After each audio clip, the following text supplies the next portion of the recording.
Olá, professor! Chegou a hora de se destacar e de se especializar no mercado aquático. Conheça a nossa pós-graduação em natação e atividades aquáticas. Reconhecida pelo MEC com aulas ao vivo, você terá acesso a um tempo de professores renomados e referências no mundo científico e prático. Com metodologia inovadora, o curso oferece um aplicativo exclusivo com aulas gravadas, podcasts e mentorias que conectam teoria à prática. E tem mais! Sem taxa de matrícula e uma super promoção na mensalidade. Mas atenção, é só até o fim de semana. Vem para pós com cursos de pós.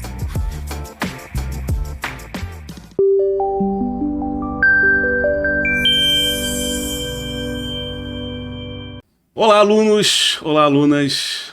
Olá a todos! Sejam muito bem-vindos a mais um Papo com os Docentes. Hoje a gente está recebendo uma pessoa muito especial na minha carreira acadêmica, né? Um grande amigo. A gente vai ter a honra de conversar com uma das grandes referências da educação física no nosso país e, sem dúvida, vocês irão degustar bastante hoje o nosso programa. Antes da gente começar, passar uns recadinhos importantes para vocês.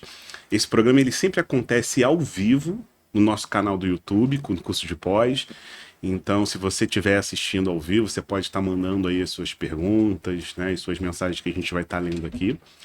E depois ele fica no canal disponível ali os seus 30, 40 minutos somente, né, inicialmente para o público em geral, porque ele passa a ser exclusivo depois desse tempo para os nossos alunos na nossa plataforma, né? Na nossa plataforma estilo Netflix. Você também pode baixar aí o aplicativo. Caso você não tenha internet, você consegue estar assistindo depois dessa aula. E essa aula faz parte do seu conteúdo, da sua carga horária. Então não deixe também de comentar, né, o vídeo que está aí abaixo, aí, a parte de comentários, o que você achou, né, do programa. Não deixe de fazer esse comentário, tá bom? Além disso, dar as boas-vindas a você do curso de natação e atividades aquáticas, do curso de personal trainer, grupos especiais de prevenção de lesões e também no grupo de psicologia do esporte e do exercício. Também falar para que, né, a gente tem agora um curso novo que está sendo lançado nesse ano, né, um curso de biomecânica e fisiologia do exercício. É um curso que vai ser lançado provavelmente ali em abril, né? Então você que também já está cadastrado, aí, inscrito nesse curso, já vai estar recebendo aí essa notificação. Sejam muito bem-vindos todos a esse podcast, tá bom? E sem mais delongas, a gente vai hoje entrevistar aqui um grande amigo, uma das grandes referências na área do treinamento de força. A gente vai falar muito de treinamento de força, principalmente ali para grupos especiais. Então, senhoras e senhores, receba com uma salva de palmas o professor Dr. Roberto Simão. Obrigado, Edi. Seja muito bem-vindo. Fala, meu velho, vamos lá, que bom te reencontrar. Também, feliz de ver nosso segundo programa, né, que a gente participa, a gente já teve a oportunidade de fazer lá na época do Promovecast. E aquele programa deu o que falar, porque foi o segundo, né, daquele projeto lá que a gente fez com o Sandro, e tiveram alguns cortes ali que chamaram muita atenção, né? Um deles foi quando você falou da questão do 3 de 8. 3 de 8, né? O pessoal vai pra academia, faz 3 de 8, 3 de 8. Quem faz 3 de 8? Você falou, vai dar certo. Vai dar certo. Qualquer um quiser dar certo. Mas brincadeiras à parte, obrigado por ter vindo aqui, obrigado por ter acreditado do projeto. Você foi ali o primeiro professor a estar dentro do curso de personal, né, acreditando no nosso projeto. Aula inaugural, tudo. Aula inaugural, os alunos amaram. Então seja muito bem-vindo. Obrigado. Vamos lá, faça as perguntas, fica à vontade. Vamos ver o que você vai falar, perguntar aí. Para quem não sabe, o Simão ele foi o meu orientador no mestrado e no doutorado na FRJ. E durante esse período, eu sou da área do futebol, o Simão da área do treinamento de força. Aí imagina eu chegando pro Simão e falando assim, Simão, eu tenho esse artigo aqui que eu queria, né, trabalhar, tá? O Simão olhava, um artigo de perfil, pô. Ele me chamava de Carlos. Pô, Carlos, não tem nada a ver, tá? Eu falei, não, Simão, mas aqui tá publicado na revista que você gosta. Ele, então vamos ver. E aí a gente teve a honra de trabalhar junto no Vasco, né? Mudamos muitas coisas, né, no futebol, né, Simão? Então vamos lá. Deixa eu me apresentar, você falou que vai me apresentar. Se apresenta aí. Acho que primeiro de tudo sou professor. Isso para mim é a coisa mais importante, ser professor, né? Professor de educação física, como vim da... Eu falo que hoje eu já divido um pouco a minha carreira. Eu falo a parte acadêmica primeiro, depois faço a parte prática. Parte acadêmica, graduação, mestrado, doutorado, tudo na Gama Filho. Na época a Gama Filho era a maior universidade do país, principalmente na área esportiva. Era com uma estrutura de universidade americana, então era a melhor universidade. Não fui fazer Gama Filho, na verdade eu comecei fazendo odonto, né? Não sei se você lembra da história, eu fiz odonto na UF, 2 períodos, né? E educação física era muito marginalizado, mas era meu sonho, né, fazer educação física. E acabei entrando para Gama Filho na época como atleta de judô. Então eu tinha uma bolsa atleta, não pagava. Alto rendimento, Simão? Oi? Alto rendimento. E aí minha vida toda foi construída na Gama, né, até o final do meu doutorado. E 2005, 2005 aí eu fiz o concurso para o FRJ. E aí entrei no FRJ em 2006, estou até hoje lá, sou professor titular, já cheguei no meu último nível da carreira, né? Já não tem mais o que, para onde crescer. Então ali cheguei a titular, coordenando o laboratório, junto com a Ingrid, tem a participação do Belmiro. Os dois vieram aqui com a gente. Pois é, então assim, também formei os dois, né? Tive a participação na formação dos dois, tive uma influência direta. E fiz 2 pós-docs, né? 2 pós-doutorados, um deles numa parceria da UTAD com o Colorado, com o Steven Fleck, que eu estava até falando para eles aqui, quem é o Steven Fleck, né? Na verdade, se você faz educação física e você está na área do treinamento, é porque existiram 2 pessoas, William Kramer e Steven Fleck, né? As pessoas talvez não saibam. E o Steven Fleck foi meu orientador de pós-doc, né? E hoje ainda presta serviço para a NASA, né? O Fleck ainda está lá. E fiz um pós-doc lá no Colorado, que foi meu sonho realizado, ir como professor convidado para trabalhar numa universidade americana e no terceiro maior centro olímpico dos Estados Unidos foi uma honra para mim. Então, para mim, ali foi o auge da minha carreira acadêmica. E depois tirei uma outra licença e fiz na Universidade da Beira Interior, lá em Portugal, uma faculdade que tem a parte de ciências da saúde muito forte, a medicina também muito forte. Tive o prazer também de fazer meu segundo pós-doc lá. E aí a parte da pesquisa, sabe que eu já estou puxando já o freio de mão, né? Tô reduzindo, já tô chegando à idade que tem que buscar outras coisas, né? Na parte prática, eu sempre falo, fui da luta, vim do judô, rendimento, fui da época do Flecha, do Aurélio Miguel, seleção brasileira. Depois eu posso dizer que eu tenho uma medalha olímpica como preparador físico, Jaqueline e Sandra, né? As duas também passaram por mim na preparação física. E a última coisa que eu nunca pensei que fosse trabalhar na minha vida e não queria trabalhar na minha vida foi com futebol, né? Mas daí, por sua influência, me convenceu aí em São Januário, falou, vem aqui, pô, o Eurico ganhou, vem aqui. Aí, pô, como vascaíno, me empolguei e não parei mais, né? Até hoje, ainda tem atuação com futebol e a parte de pesquisa que a gente desenvolveu no futebol, né? A gente começou lá no Vasco a parte de pesquisa, parceria com a FRJ e o Vasco. E acho que a gente nunca produziu tanta coisa no futebol como naquela época, né? Nos 3 anos de Vasco ali. Foram muitos dados, muitas pesquisas, vários doutores formados, mestres formados. Pô, tivemos uma estagiária, né, que veio da UFRJ e hoje é a primeira mulher fisiologista de um time grande, né? Isso é muito legal, a Sara, né? É orgulho, né? Você vê a Sara lá, fez mestrado, fez doutorado também na UFRJ. Projeto do Belmiro. Pois é, projeto do Belmiro de pós-doc, lá dentro do Vasco também. Cara, foi muita coisa. Legado. Né? Ficou um legado, ficou um legado. É legal porque o futebol no nosso país, talvez ele por ser o único esporte profissional de fato, e quando você alinha um esporte profissional com um ambiente acadêmico científico sério, dá muito certo, né? Eu lembro que teve ano que a gente publicou 10 estudos científicos nacionais. Dá muito certo, hoje a questão do coordenador científico dentro dos clubes também é uma outra coisa que vingou, né? Que aconteceu, que hoje se dá evidência, se dá importância, né? Hoje é muito forte isso. A importância desse coordenador ser acadêmico. A importância desse coordenador ser um acadêmico. Até então eu lembro que no início ali do fisiologista, o termo fisiologista no futebol, que foi muito criado lá em São Paulo pelo Turíbio Leite, pelo Turco, pelo Barros, né? Assim, os principais médicos fisiologistas dos clubes de São Paulo, Corinthians, Palmeiras e Santos. Você tem ali a figura do médico sendo fisiologista. Aqui no Rio a gente tinha a figura do profissional de educação física, Altamiro, Paulo Figueiredo, o próprio Daniel, Maurício, dos 4 grandes. E aí, de repente, você tem, nos últimos anos, a necessidade de um profissional gerenciar os profissionais da área da saúde, né? Por exemplo, a gente tem uma pós aqui em psicologia do esporte e exercício, né? Onde a gente tem esses profissionais que falam muito sobre isso, da importância de você gerenciar, né, todos os outros profissionais, né, visando diversas variáveis. Só que aí, será que esses profissionais conseguem se falar? e aí a figura de um coordenador técnico ou gerente científico para que ele possa fazer o link, né? E aí você, como tem a expertise, você fazia muito isso com os seus estudos científicos. Você pegava um estudo, você tinha diversos profissionais ali auxiliando. E desses artigos, Simão, tem algum artigo que você tenha publicado ali com o futebol que tenha te chamado mais atenção com relação aos achados? Eu acho que tem dois, né? Um é o seu, né? Que, por incrível que pareça, não tinha nada voltado para a parte de composição corporal, né? A gente usava medidas ali que era para adulto e não era específico de futebol. E nunca ninguém se preocupou com isso, né? Em fazer, realizar ali estudos para ver qual seria a melhor medida para a garotada e tal. E a outra que me chamou muita atenção, que essa até recebi até e-mail do Real Madrid e tal, que foi muito legal, foi aquela dos 3 anos, em que a gente viu a questão de lesões com as manipulações de treinamento.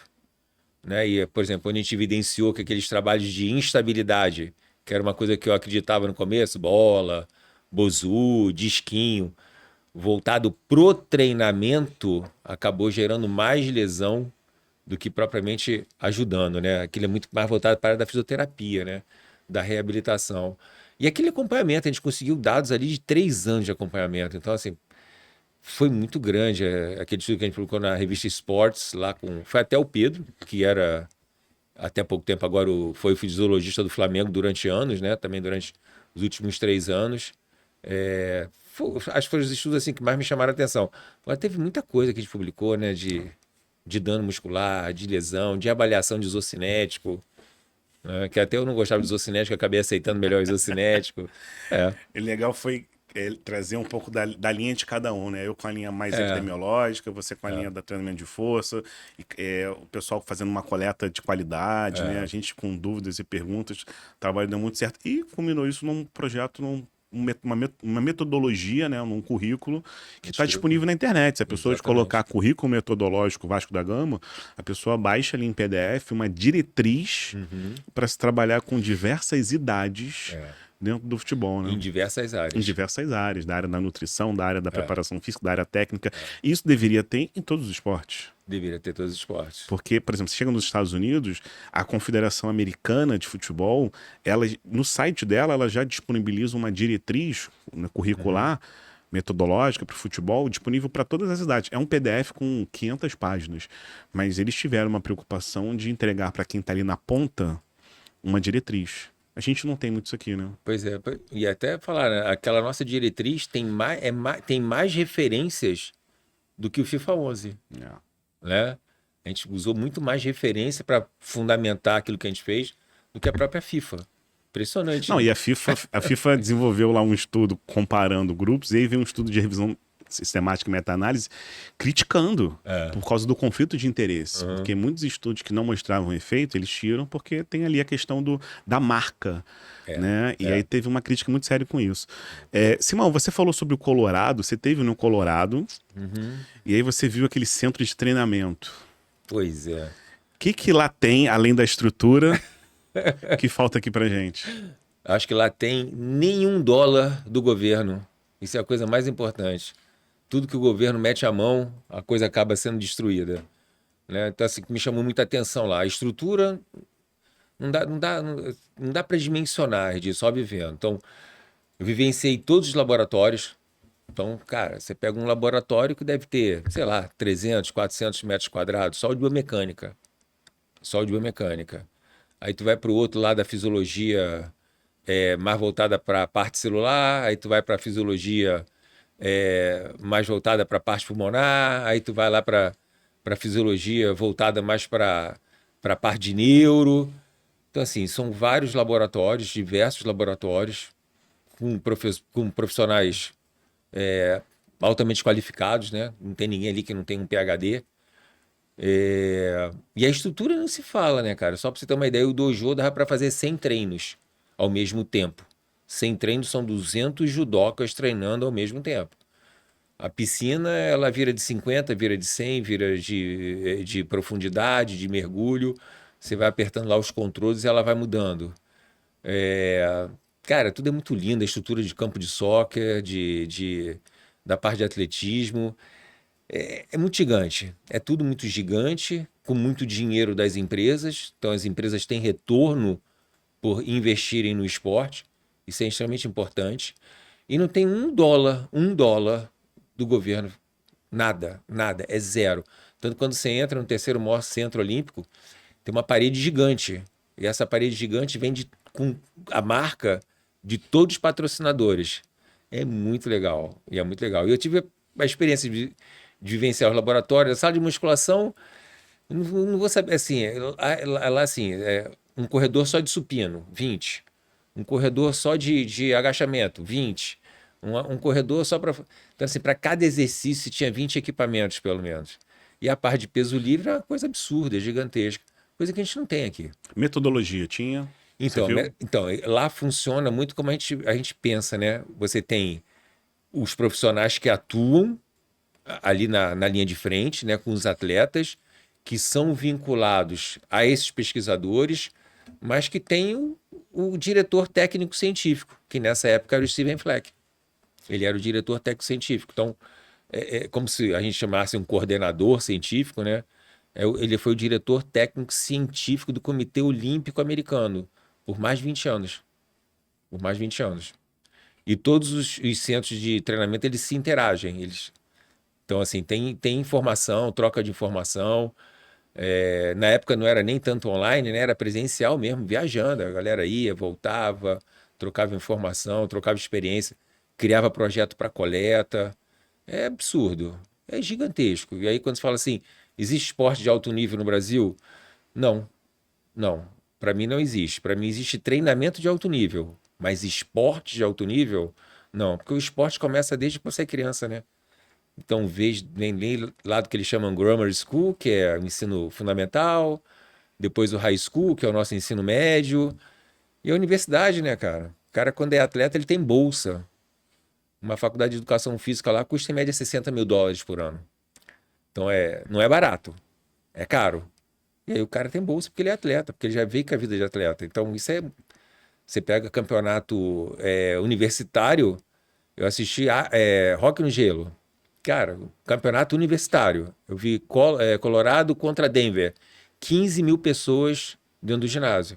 Ginásio lotado. Assim, é muito estímulo para o esporte, é muito estímulo para o treinamento. E além da política que eles têm, né? Que eu gosto muito de uma frase que eu aprendi com um professor em 1992. Competir é importante, vencer é obrigação. Então essa frase me marca até hoje, né? O brasileiro fica falando que é importante é competir. Não tem esse negócio de competir. Competir faz parte, vencer é a tua obrigação. Então a gente tem muito essa coisa muito forte neles, né? Eles têm alguns verbos também, como make, que me surpreende muito, né? A gente fala que ganhar dinheiro para morrer pobre, cara. Você tem que fazer dinheiro, make money. Então essa é outra cultura. Eu gosto muito da cultura americana, não tem jeito, né? Já estudei lá em 92, em Houston, no Texas, e tive a oportunidade de ir em 2011. Trouxe os estrangeiros para cá, não sei se você estava comigo já, quando eu trouxe os americanos lá para a UFRJ, para eles verem qual era a nossa realidade, né? Os caras tomaram um susto quando chegaram aqui, mas no final adoraram, né? Porque a gente também não tem a estrutura, mas a gente tem o calor humano, né? Então os caras se amarraram aqui, e eu trouxe a molecada lá dos Estados Unidos para cá, ficaram aqui um tempo. Mas isso é satisfatório demais, cara. Simão, você teve aí a oportunidade de conhecer o Steven Fleck. Conta um pouquinho pra gente como é que foi todo esse processo. Porque, assim, os jovens de hoje não conhecem o Steven Fleck. Não sabe. E não possuem a mesma relação que eu tive, por exemplo, na graduação, que era de comprar e ter livros. Então era muito comum a gente ir para a universidade e ter a figura ali do livro como referência para a disciplina. Isso se perdeu muito, porque hoje muitos jovens estão mais na internet, se baseando, até alguns charlatões ali da internet que falam besteira, estão preocupados com outros métodos de conteúdos e esqueceram das grandes referências. Então, para a gente não deixar passar esse branco, né, o Fleck é uma das grandes referências, fala um pouquinho como é que foi a tua relação com ele, como é que você conheceu. Eu sei que você trouxe ele para o Brasil, conta pra gente isso aí. Então, na verdade, minha relação começou estava até falando com o pessoal aqui, foi até engraçado você ter perguntado isso. Eu conheci o Fleck em 1996, por acaso, né, porque eu fui para um congresso em São Paulo, que na época foi montada por um dos precursores do Instituto Forte hoje, que é o Fábio Mazzonetto, e aí eu fui como aluno. Fui para assistir os cursos. E nesse curso tinha o Steven Fleck, tinha Hohmann, que era um alemão também, treinamento de força muito forte, e tinha uma pancada de russos na época que arrebentavam, que eram os Askarovs, que era a Tatiana Fomitchenko, que era aquela galera que veio da criação da questão da periodização, né? Que veio da época do Verkhoshansky e tal. Então, assim, era só nome que eram os ídolos da área de educação. Weineck, eu me lembrei de Jürgen Weineck, que é um alemão. Matveev nessa... Não estava nessa. Weineck era o livro dele. Tinha o Bompa. Isso em São Paulo? Em São Paulo, 1996. Eu fui assistir aula. E aí, por acaso, um dos diretores do evento chegou e falou assim: Simão, você consegue fazer a tradução de uma aula? Não, mas como é que você conhecia ele? Pois é, não conhecia. Aí eu falei assim: não, eu acho que consigo, mas nunca fiz. Eu falei: então tu vai fazer a tradução agora de um alemão chamado Hohmann. Eu falei: cara, era um livro chamado Hohmann e Hettinger, Medicina do Esporte, que era um livro bíblia pra gente. E que até hoje tá na frente de vários artigos que publicam hoje, por incrível que pareça. Que veio da ex-Alemanha Oriental e tal. E aí, cara, eu fui fazer a tradução. Quando eu fui fazer a tradução, eu acabei ficando responsável por cuidar dos estrangeiros. Né, para sair para jantar, tal, cuidar do pessoal, porque eu falava inglês, os russos eu me enrolava um pouco, mas eles falavam um pouco de inglês. E aí conheci o Fleck. E aí comecei a conversar com o Fleck, do nada a gente começou a conversar e começamos a trocar carta. Porque na época era carta, né? Você mandava carta. Ia no correio, botava carta. E aí depois que a internet veio, lá para 2000, comecei a me comunicar melhor com ele. E aí, cara, a gente começou a trocar ideia, até eu chegar, eu fui, acho que em Baltimore, apresentar um trabalho. Você já era graduado? Já estava na transição do mestrado para o doutorado. Eu fui para o Baltimore apresentar um trabalho, e nisso estava o Fleck e o Kramer lá no evento, e eu não conhecia o Kramer. Explica pra gente quem é Kramer. Pois é, então, tem um livro chamado Bases Fisiológicas do Treinamento e tal, que são dois autores, Steven Fleck e William Kramer. Esses dois foram que deram todas as diretrizes que a gente hoje segue, que é quantas séries eu faço, qual é a ordem do exercício, qual é a frequência de intervalo, qual é o intervalo, qual é o número de sessões, qual é a periodização, qual é o modelo. Eles, na verdade, eles começaram a criar um grupo científico para estudar essa parte que não existia até 1990, não existia nada praticamente. Então esse grupo se formou e aí eles formaram uma associação chamada National Strength Conditioning Association, que é uma associação de condicionamento físico e treinamento de força americano. Ele fica abaixo do American College. E aí ele começou a crescer, esse grupo começou a estudar só treinamento de força na década de 90, criaram uma revista só de treinamento de força, e aí foi onde o treinamento de força começou a difundir para o mundo. Foram esses caras que conseguiram amarrar a estrutura metodológica científica, começaram a fazer as primeiras produções científicas, criaram a associação e depois criaram um livro. E esse livro, cara, durante muitos anos nos Estados Unidos e no Brasil, ele era a Bíblia. E continua a Bíblia, né? Eles atualizaram e tal. Então, assim, é um livro que eu falo assim, você quer entender de treinamento? Se você não leu esses dois, você não sabe nem o que é treinamento, você não tem nem ideia. Então, os caras foram os precursores e até hoje se mantém nativa, tá? Então, o Fleck hoje ele trabalha para a NASA e o homem só vai chegar em Marte, agradeça a ele. Porque o grande problema do homem era levar 2 anos de viagem, Terra, Marte e voltar. Esses 2 anos sem gravidade, você desintegra de osso e de músculo. E ele desenvolveu um equipamento para botar dentro da cápsula para que o astronauta treine força para não ter essa perda de massa muscular e de massa óssea. Então, assim, eu acho que, caramba, quer mais do que, né? Que eu falo sempre meus alunos, né? Se eu fosse bom mesmo, eu não estava no FRJ, né? Se eu fosse bem mesmo, eu estava na NASA. E você sabe que eu falo isso, né? Então, assim, cara, é muita diferença, né, Erdi? Então, foram os nomes que mudaram a nossa história. Simão, essa revista que você está falando é uma revista que é referência na área de treinamento de força. Exatamente. Quantos artigos você já publicou nessa revista? Não sei, 50, 60, não tenho ideia. Eu sabe que eu não sou ligado nesses negócios. Eu sei que no total eu tenho 311 artigos. Acho que são mais de 150 medlines e nessa revista deve ter uns 50, 60. Que é a Journal of Strength Conditioning Research, que é a maior revista na área do treinamento de força. Né? E eu gosto muito dessa revista, você sabe por quê, né? Porque ele é acadêmico, mas no final você tem que escrever quais são as aplicações práticas do seu estudo. E isso eu acho fundamental, né? Esse link entre ciência e prática é fundamental. Eu falo sempre, né? O cara que é só cientista e não vê a prática, ele é um arrogante. O prático, que só é prático por si, não vê a ciência, ele é um ignorante. Então a gente tem que saber aliar muito bem essa coisa da prática com ciência. E vou dizer aqui que a maior parte dos estudos não se aplica na prática. Não consegue, é muito bonito, publica bem, legal, mas não aplica. Na hora do vamos ver, não aplica. Quem trabalha com atleta sabe disso. Né? Quem trabalhou com futebol sabe disso. A gente viu, né, o quanto a gente sofreu lá no futebol tentando implantar as coisas. Falou assim, cara, esquece isso, não dá certo, deixa pra lá. Vamos lá, vamos pra prática mesmo. É o jeito. Eu lembro de uma cena, a gente lá no Vasco, logo no início, né? A gente quebrando paradigma, difícil. As cadeiras de censura. E eu cheguei na sala de musculação. Primeiro assim, eu conversei com o Simão para ver se ele poderia me ajudar, porque eu estava retornando pro futebol de base. E eu falei, cara, eu preciso da ajuda do Simão para me orientar na parte de treinamento. Porque eu sabia como fazer ali todo o processo de gestão, mas a parte de treinamento, o Simão tinha que me auxiliar nisso.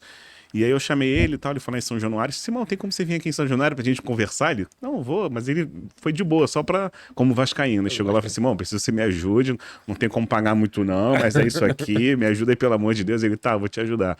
E aí eu falei, Simão, essa aqui é a nossa sala de musculação.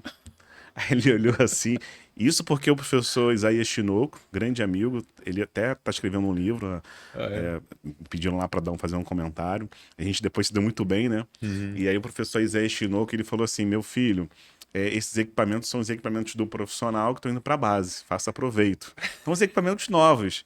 Aí eu chego pro Simão e falo, Simão, essa aqui é a nossa sala de musculação. Aí o Simão olha assim e fala... Herdia, pode jogar tudo no lixo. Joga tudo nada. fora. Simão, pelo amor de Deus, não fale isso. Como é que eu vou falar isso pro Isaías? Pode jogar. Só vai ficar aquela ali, aquela ali. 4 equipamentos, só quero esses 4. O resto a gente não vai usar. E aí, assim, a gente tá falando de 2015, onde o futebol ainda é extremamente amador. A gente começou a usar a termografia e associar com o fator de proteção com o treinamento de força. E as coisas começaram a andar de tal forma, né, Simão? Então, assim, como é que é quebrar esses paradigmas dentro do esporte para você? Cara, é muito difícil, né, quebrar, porque assim, você tem uma geração na tua frente, que é uma geração mais velha, que muitas das vezes não aceita a inovação. Então isso é uma coisa que eu sempre tento trabalhar na minha cabeça. Como hoje eu sou uma geração mais velha, eu sempre tento olhar para a geração mais nova e falar assim, cara, o que esse cara tá me trazendo de novidade? Eu tenho que olhar para isso. E não é aceitar, mas eu tenho que discutir. E aí, se eu ver que a coisa é palpável, é real, é fundamentada, por que não aplicar, né? Mas a gente pegou uma geração de Vasco muito ruim, né, cara? Uma galera mais velha que não queria mudança. Eu briguei com o departamento médico. Queriam me mandar embora, acho que já no segundo, terceiro dia. Mas eu me lembro do Álvaro Miranda falou assim, não vou mandar o Simão não. O Simão é meu, não vou mandar ele embora não. Aí o gigante me segurou, né? Mas a gente bateu de frente com os médicos, né? A primeira coisa que a gente bateu foi de frente com os médicos, né? Eu lembro de uma reunião que eu fiz com os médicos, que os médicos questionando, mas os caras não fazem treinamento de força, não fazem assim. Aí eu pensava, eu falei, cara, em que momento que ele teve na cadeira dele ali algo relacionado a treinamento de força, que ele sabe. E aí, tanto que a gente ganhou do Flamengo, a gente foi campeão carioca. Em cima do Vinícius Júnior. Em cima do Vinícius Júnior. O time voando, assim, o time bem fisicamente, taxa de lesão baixa. Muito baixa. E assim, eu sempre falei pra você, eu falei, Simão, isso só tá acontecendo por causa das suas orientações, porque eu já trabalho há muitos anos aqui e essa quebra de paradigma foi fundamental. Porque as pessoas digam digo treinamento de força, a sala de musculação, né? E o treinamento de força é muito mais amplo que uma sala de musculação. Então a gente começou a levar barra, halteres, anilha, botar tudo dentro do ônibus, lembra? As anilhas. E a gente ia para campo e fazia o trabalho de força em campo. E fazia o trabalho específico, né? Porque as pessoas têm a visão que o cara tem que aumentar músculo. Não é aumentar músculo, tem que aumentar força. O músculo vem como consequência. O cara tem que ser forte. Eu falo sempre no futebol, né? O futebol tem 2 coisas que você tem que ser no final. Veloz e ágil. São só 2 coisas que você tem que ser, veloz e ágil. Cara, mas como é que você vai chegar lá? Essa base para você chegar lá. O treinamento de força é a base, né? Agora, a base específica. Não é ficar dentro da sala ficando grande, ficando musculoso, né? O cara ficar forte e ficar rápido. Eu acho que a gente quebrou muito paradigma, né? Questionaram a gente pra caramba, mas como a gente ganhou do Flamengo no Carioca e tinha o Vinícius Júnior naquela época, E aquilo é o futebol, né? Quando você tem resultado, todo mundo fica quieto, ninguém fala mais nada. E a gente trabalhou bem, né? Uma dessa parte a gente teve muito resultado, né? Teve. Porque teve um período que a gente colocou uma periodização que até não deu muito certo. Aí, imediatamente você mudou e aí o negócio explodiu. Os atletas ganharam, além de massa muscular, valor de potência, cardiovascular. Teve um ganho em todos os testes. E aí, no final, a gente focando na Copa São Paulo, os atletas estavam num nível excelente. A gente falava assim, cara, a gente vai atropelar a Copa São Paulo. Subiu todo mundo. Eles estavam num nível tão de excelência que o treinador do profissional colocou foram em torno de 11 atletas que subiram e desfez todo o nosso time, mas esse é o objetivo principal, é promover os atletas. No ano seguinte, né, a gente teve a melhor colocação da Copa São Paulo e no outro ano, quando a gente eu tinha saído, você continua lá, foi vice-campeão da Copa São Paulo com o Robinho e tal. Então, assim, o resultado não acontece por acaso, né? São anos, né? São anos, né? Mas a influência, a organização, controlar as variáveis, influencia muito, né? Muito. E aí depois você saiu do Vasco, você ainda continuou no futebol, né? Você foi... Pois é, aí comecei a fazer parcerias, né? Acabei fazendo com o Serrano, depois com o Arte Sul, depois o Nacional em São Paulo. Clubes de menor investimento, mas... Clubes de menor investimento, mas que precisava de alguém que fizesse uma coordenação científica e desse aula para os preparadores físicos, para ter uma linguagem, né? Porque assim, quando você fala na base, você fala do sub-7 até o sub-20. Né? E aí você tem que criar uma linguagem, né? Uma congruência de filosofia de trabalho. E fazer isso é muito difícil, né? Cada um acha que está fazendo uma coisa. Não estou dizendo que um faça errado, outro faça certo, mas cada um faz desligado do outro. E aí você tem que ter uma sequência lógica na progressão. Criar essa sequência é muito difícil. Não é fácil, não. Né? Mas hoje ainda trabalho com alguns atletas, mas aí hoje basicamente eu faço a organização do treinamento depois de uma boa avaliação. E aí esses atletas treinam lá com os professores que tocam o treinamento deles. Saiu na imprensa aí que você ia pro Flamengo, é verdade? Não, isso foi em 2016, quando eu tentei na época, não. Nada de Flamengo, não. Não sei se tem vontade de voltar em time grande, não. Sinceramente. É porque, assim, no Vasco você fazia uma consultoria, né? Então você tinha mais flexibilidade. Exatamente. Hoje você num clube, por exemplo, que você precisa estar todo dia ali e tal, é mais complicado, né? Ué, todo dia todo, e 7 dias da semana, e quase 20, e principalmente 24 horas, né? Você não dorme, né? É pressão o tempo todo. Não dá. Pressão o tempo todo. Não dá. Simão, você sempre viajou muito, dando curso. A semana passada você estava em João Pessoa? Tava em João Pessoa. João Pessoa. O Belmiro teve aqui, tô falando, pô, teve uma época que eu viajava não sei quantas vezes no ano e tal. Acho que ninguém te bateu nesse sentido. Não, imbatível, isso que eu fiz. E eu conheci você num congresso. Foi. Eu fui para um congresso em Goiânia, lembro que eu fui falar de futebol. Aí eu lembro do Bruno Falcão falando, pô, a turma do Erdi tá cheia, tem 100 alunos. Aí eu falei, caraca, minha turma tá lotada. E quando eu vou no auditório, assim, 3.000 pessoas para ver o Simão. Eu falei, pô, não é possível. E aí você, nesses congressos, né, viajando no Brasil, viajando no mundo, sempre conheceu muita gente, né? A tua rede de relacionamento e também de pesquisa, ela é imensa, né? Minha rede de pesquisa hoje... rodei o Brasil inteiro, basicamente. Rodei muitos países, né, cara, também, Europa, Estados Unidos. Essa minha ligação com o Fleck acabou criando ligação com o Kramer, que acabou criando ligação com 30 profissionais que eram os responsáveis pela NSA. Então, assim, tive muita gente, né? Acabei tendo muita gente. E aí, cada um em cada área. Então, no final, eu já não sei se eu era um pesquisador ou se eu era um gestor de pesquisa, né? Porque eu acabei criando uma oficina de produção. Cara, a gente chegou a publicar 15, 20 artigos em revista internacional por ano. Né? E uma pessoa que me ajudou muito foi o Belmiro, nessa época. O Belmiro pegou o meu ritmo, né? O Belmiro se assemelhou muito ao meu ritmo, a gente conseguiu trabalhar muito igual, com a mesma linha de raciocínio. Então, assim, quando eu comecei a trabalhar também com o Belmiro, que eu sempre fui chato, eu falei assim, olha, a última lida do artigo tem que ser eu. Eu tenho que ler esse artigo, o último tem que ser eu. Então, assim, depois de passar por várias etapas, eu fazia aquela lapidação final do artigo ainda, né? Para submeter para publicação. E sei lá, cara, não sei. Sei lá, trabalhei com 50, 60, com certeza mais de 50 doutores no mundo. E no Brasil, acho que quase todas as federais eu tive parceria.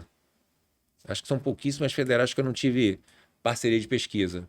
Rio Grande do Sul, Santa Catarina, Paraná, São Paulo, Minas. Espírito Santo, Amazonas, Nordeste foi... Não foi Bahia, não, foi a Paraíba, pô, sei lá. Não sei quantas pessoas de relação profissional. Eu vou pedir agora pro pessoal que está assistindo a gente, quem está assistindo no YouTube, agora a gente vai deixar o programa exclusivo para os nossos alunos. Se você está ao vivo, a gente tem aqui a Tati, que mandou aí mensagem, está ao vivo. O programa ao vivo vai ficar direto, mas depois ele fica não listado. E é um programa que o link a gente coloca no grupo dos alunos. Você que está assistindo aí no curso de pós, tá? Espero que você tenha degustado. Agora a gente vai para a parte mais exclusiva. A gente vai falar principalmente dos grupos especiais, falar de algumas situações mais detalhistas ali do nosso curso. E também, se você quiser saber um pouco sobre os nossos cursos, está aí o link na descrição do site, cursodepós.com.br, tá bom? Qualquer dúvida, só siga também a gente lá no Instagram, @cursodepós. Valeu? Um abraço. Ei, personal! Chegou a hora de se destacar no mercado e se especializar no treinamento para idosos, crianças, diabéticos, obesos, hipertensos e outros públicos. Conheça a nossa pós-graduação em Personal Trainer.